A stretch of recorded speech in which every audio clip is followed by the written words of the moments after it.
for attending this last minute thing that we put up together. The genesis of this entire idea was a few offhand, just here and there interactions with some of the ex-men, ex-women in our company. Once upon a time with MK Balaji, once with Akshaya, once with Saurabh, and seen some work, what Varshini has done, what Shruti has done, and things like that. And the idea was to somehow bring a or build a platform within Freshdesk where we could do everything not work at work. So something of that sort. Not AMA, just something more interesting. And so then I pitched that to Saurabh and Akshay, and then we said, okay, let's do something better. Let's at least create some kind of a formal structure to start with. So we went to TEDx and saw some of the TEDx talks, and then we said, okay, let's format something around the TEDx format. And that's when the name FedEx came. And then we pitched in a survey to find out what is your suggestion. And some suggestions were on FedEx, some were on FreshX, and there were other names came in. But largely we settled on to Freshtalks. And that's what we will go with. And the idea is to have these events at least once a month or 6 weeks, whatever works for us. And the talk would be for 18 minutes, and then there'll be a 12 minutes of FAQ. One idea is largely not necessarily to have a talk itself, but have some exhibition if there's some people who are not really comfortable in vocal expression, but rather than some kind of a visual form. So we could have that also. So we'll explore that. And I think a lot of this would come out as feedback from you and participation from you. In the meanwhile, I'll open up the stage for Saurabh. Welcome, Saurabh, and he will brief what he's going to talk about, and the talk will also follow through that one. The team so far involved has been me, Saurabh, Akshaya, Danya, Varshini. We want to have some kind of a team which will review all the applications that are going to come from most of you who would want to come here someday and present. And we would like to allow each one of you to come up stage and present whatever ex-men or ex-women capability that you have. With that, I'll welcome Saurabh and kick off Freshtalks 2016. Hey.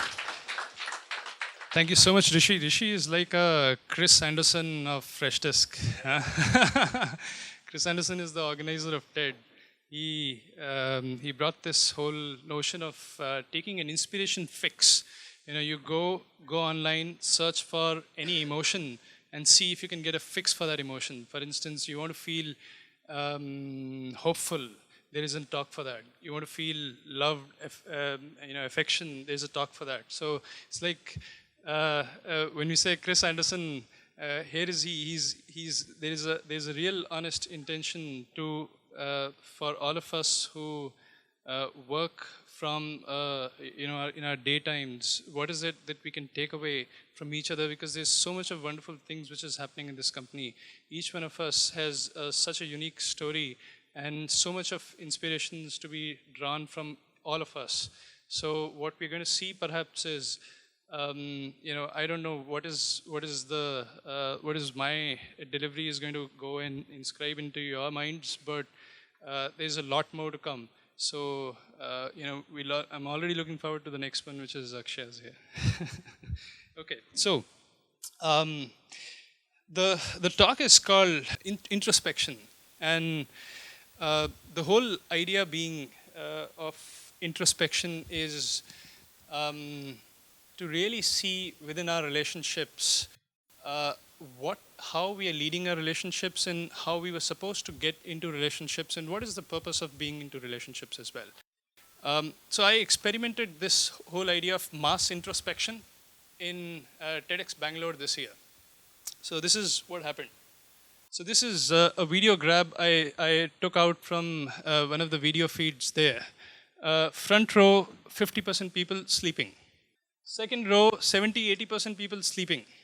And these are all either busy in their mobile phones or completely out of this place. Third, it keeps on going. So I got fed up by the third row, and my strike rate of inducing people sleep was really high. So I figured out that the mass introspection doesn't really work. This guy was particularly unique. I think it's the biggest yawn I have instigated in somebody. So it's like a lifetime achievement. Um, this is really this goes beyond the idea of mass introspection. Even when I came back, I wanted to see what is this whole introspection. Is it possible to do a mass public introspection? And realized even the Sadgurus and the Ramdevs also doesn't really instigate you go ahead and do introspections, because to introspect is to doubt, and if you're going to doubt, how are you going to build Patanjalis? So we're not going to do introspection, but I'm going to walk you through some of the interesting.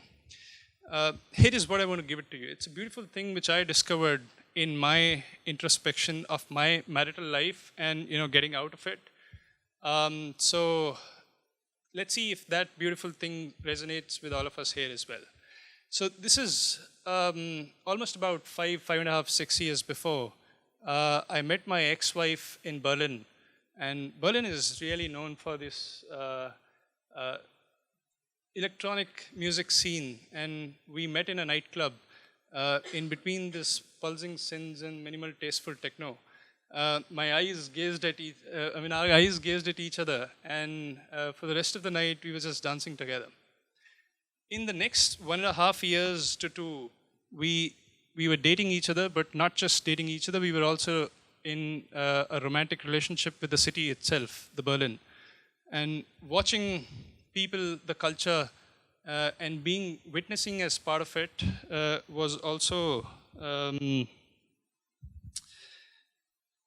It was part of our relationship. And here is again how we expressed ourselves in the relationship was also grooming up. We used to share illustrations, hand-drawn illustrations, almost on a daily basis. We used to share books, and this is a book, for instance, is from a bookshop called Shakespeare's and Company. It's a bookshop based out of Paris, where some of our lost writers from Ernest Hemingway to Man Ray's were visiting there for coffees and all. So we had really good memories of Shakespeare and Company too. We would make these illustrations, we would both become actors of this illustration and share amongst, create memories. We would share letters, handwritten letters, sealed, enveloped. We would go to these flink markets and go and set up stalls, participate into it, sell something, create something. This is another thing where you must have seen in the apartments. If you want to just quickly give a phone number and there is a advertisement, you can just take one of the slits and go and keep it for you for later, where you can just give a call back of the numbers. So these are essentially the phone numbers which you can just take a pic and take as a bookmark with you. So this we would do for each other as well. This is an apology which is written in ketchup sauce. It says, "I'm sorry that I'm sometimes a grumpy Grinch, but I love you." So you see, there is, as the love grooming up, you're growing into the relationships, you're learning about each other. There is nothing which you're leaving unturned to know about each other. But still, the whole idea, this was one of our most loved photograph, where we thought we wanted to grow with each other. We want to grow old with each other. And this, as you can see, and as I'm talking about it, doesn't last. Nothing is permanent. And after a couple of years, she had moved to India, we got married, and another couple of years, we got divorced. So, what this instills is what it means to be when we say something is permanent. So, when I look back, and this is when in the sort of introspection where I see what went from our marriage, which couldn't last more than 2 years, there are a couple of things which I recognize, and this is something which you can also see if it resonates. One being we failure to notice the change the others are becoming. So acknowledging that somebody is changing or we are all changing. There is a knowledge out there. We are growing into the knowledges. We are acquiring and we are all growing. So is it that can you acknowledge the change your partners are becoming? This. And second, instead of revealing and discovering, you're concealing and pretending. You're concealing your emotions and you're pretending for who you're not. Some really interesting patterns, but this puts us into this deep despair. And there are a lot of relationships which we also know are not in harmony. They are in despair and they are there for either the societal norms or social obligations or just for the sake of their children. But what it means to grow into a relationship, what it means to really set up a lasting relationship forever. Let's take a quick view on what relationship is. Relationship, as in, as it come about in the human evolution, it's a procreative unit. It's a procreative unit which also becomes an economic self-sustaining unit too. So as a procreative unit, the relationships have come about, and especially the modern day relationships have come about of how we can become friends with each other or how we can make our relationships or our lives more interesting. But it goes beyond. In order to, and this is what, today what we're going to do is, I'm going to take you behind the scenes of whatever relationships you are in, but what is it that's happening inside your brain? By the way, these illustrations are done by a wonderful artist based out of Delhi. His name is Gulab Singh. We took a 2-night hackathon just before the TEDx Bangalore so that we can finish all the slides. We didn't sleep. But it's amazing how this artist has been able to put all the emotions and put them into this visual journey. So here it is. The first reckoning which happened, and this was in one of the introspection sessions, and I think the whole idea of introspection session is what can we learn from our past or our history, and what can we take away from as a learned person. So here is at one point I was looking at a canvas of sort of blank memories, and let me tell you a little bit about memories here. Memories could be declarative or non-declarative, which means explicit, implicit. Again, that means being explicit is something like a skill memory. So this is coming explicitly, you're doing by practice and you're gaining by repetition, you're learning of how to do things, and there is a memory which is getting formed inside your head. Whereas implicit is okay, I went a little bit wrong there. So one is the explicit memory is what we call as it's implicit is called semantic memories. Man, memories, talk about it. So the explicit memories are which we are super interested in today's talk is called episodic memories. These are my autobiographical memories. So if I ask G, what does he remember about Shekhar accepting and saying, yes, I'm getting into this business with you, or the first time when your teams come together and created something which completely surprised of how you were thinking what can come out on the other side. Whereas, or looking for the first time your child's, for the first time you're seeing that. So what's happening with some episodic memories is that there are certain brain information is stored across the brain in different regions. And when you think about episodic memory, all those regions can get activated again during the retrieval. So, whereas implicit, where you are learning about the facts and the knowledge. So that is called semantic memory. So here I'm looking at a wall of blank episodic memories from the last 2 years of my marriage life. And it's not completely blank, of course, but there is far and few memories of our episodic autobiographical events. What does that mean? It means perhaps we were stuck into our chores so much that we were not consciously creating memories which we can recall and say, oh, by the way, I remember this thing, and then this happened, and then that happened. Whereas what we know is that for the last 2 years, we have been doing, we are spending our waking and the sleeping times together. We know what chores which we follow. We know the breakfasts, how we were doing the breakfast, or how we were coming together in the evenings, doing the dinners. But to recall a particular event as an episodic and autobiographical event was getting very difficult to retrieve. And we'll go into what exactly happens with that too. And the brain circuitry is such, and this was a very interesting time because in Airwood at that time, we were working on machine learning problems where we wanted to say, hey, is it possible that we can save some things as long-term memory and some things as short-term memory?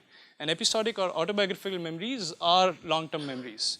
So here is, I want to take you into the brain's limbic system and how it really works, how the long-term memory works versus a short-term or let's say a working memory.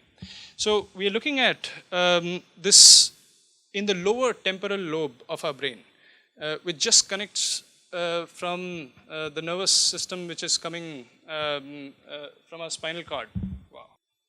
This piece, this combination which we are looking at is hippocampus in the black, and the white circular element on the top is called amygdala.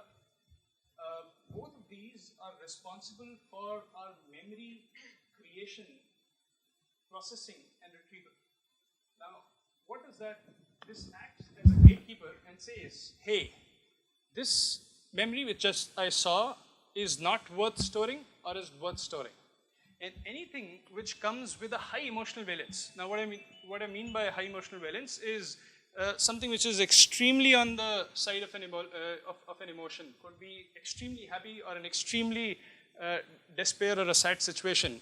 In any case of this high emotional valence, the memory there is a good chance that the memory can pass through and get stored as a long-term memory.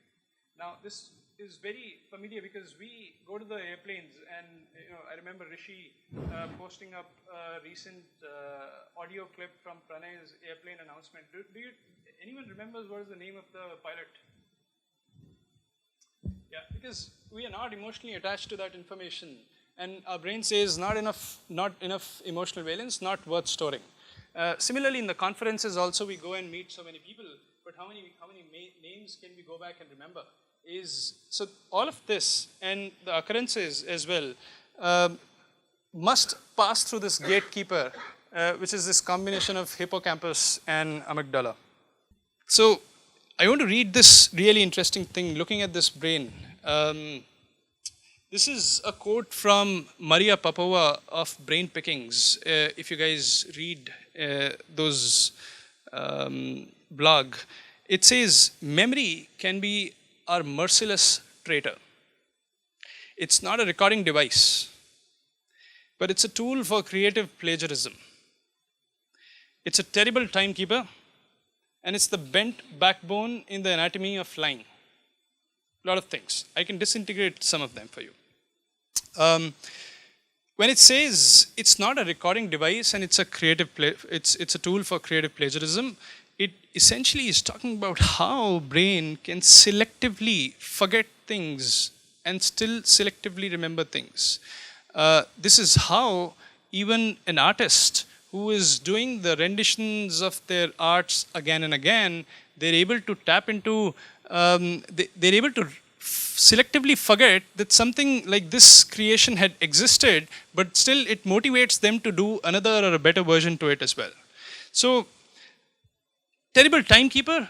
I mean, how often has this happened to us where the day has passed by, some days pass by really fast and some days really drags to pass by. Imagine a situation, and this is one of the thought experiments of Einstein, where he talks about how the time slows down when you're running and taking this child to an injured child to a hospital, where the time slows down, and whereas when you're lying in the arms of your secret lover and the time flows by. So if we see how the brain works, there is things which we can learn of how our relationships work as well. And what I call from these kind of characteristics of brain, I call this that the brain is by design built for creativity. And in fact, there's a psychologist which I'm using his quote to elaborate this further. When I say brain is built for creativity, and creativity is such a interesting word as well. We're going to talk more about creativity, but to set up a definition, it says creativity is this wonderfully dimensional exploration, which is one, the act of knowing in itself, and second, how it shapes and it gives form to language, science, literature, and art. So if you see what can you do with the creativity and how you can express creativity, you can express the whole creativity of this world in these four forms, I would say: language, science, literature, and art. And there is one thing which many psychologists and whatever we have understood about the brain, and perhaps an interesting point. So if you guys are here, Brunner and many other psychologists have remarked this notion of surprised amusement as the hallmark of creativity.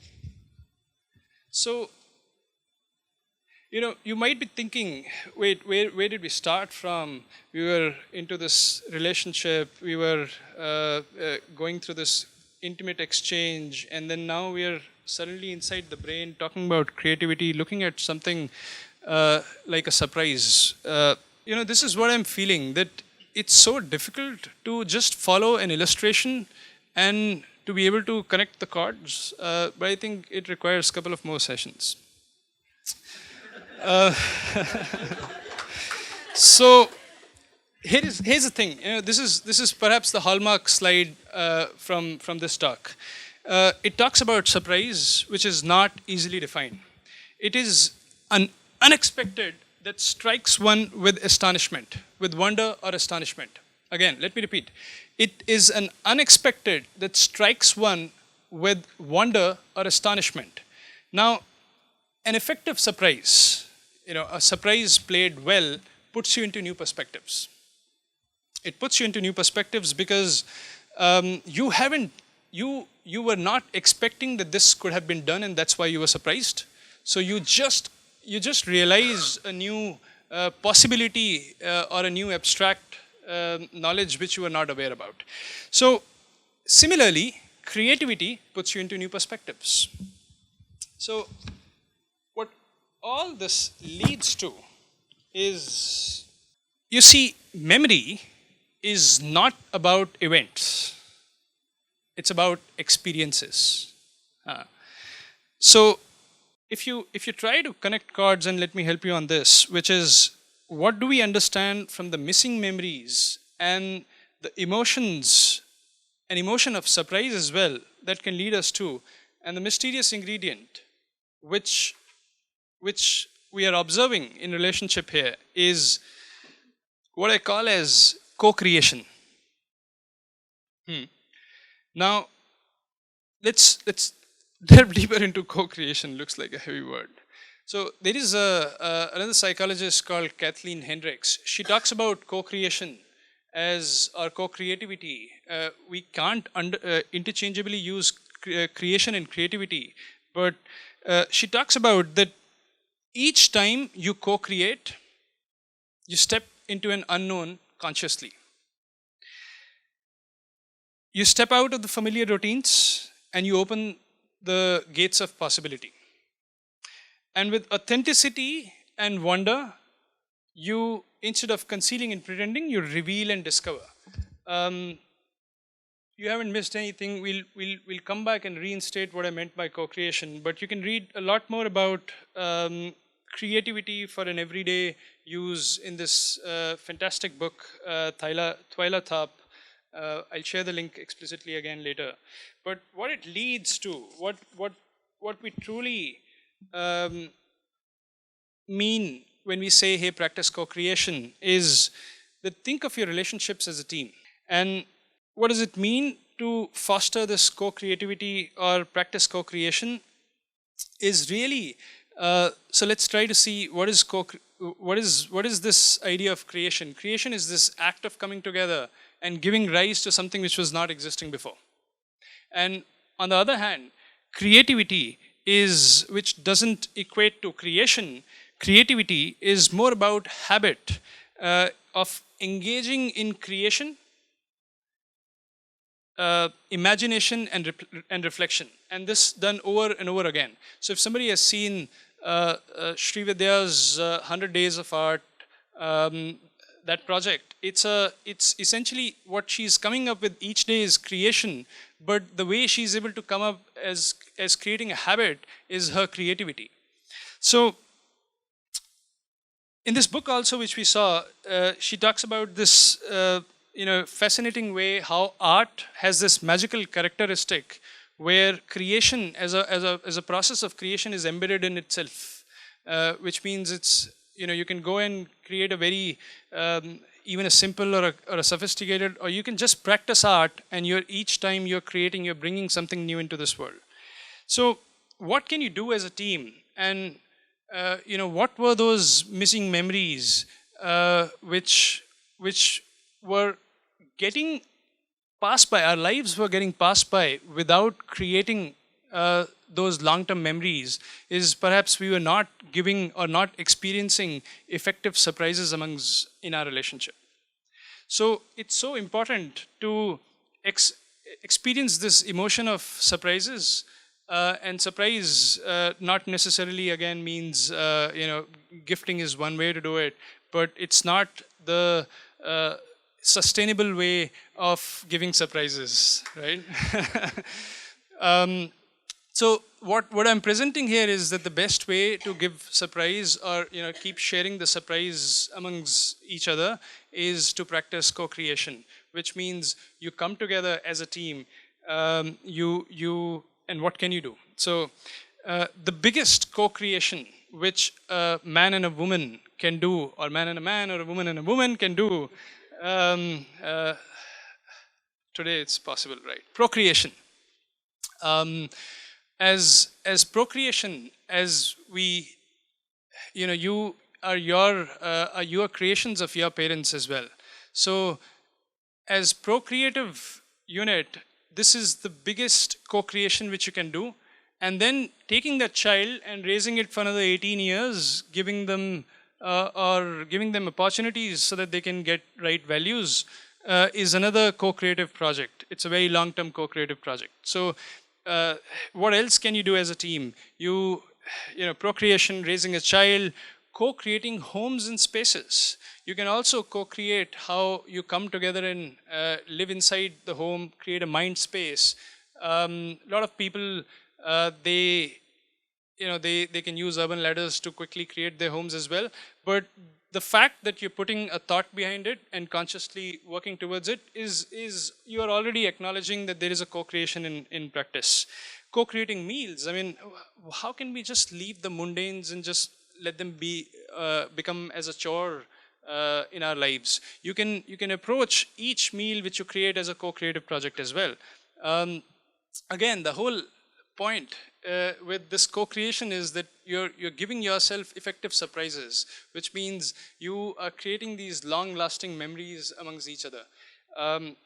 But it's not just as a team, as a co-creative unit. It just doesn't stop at the mundanes or how we procreate, but it also can be extended to how we work.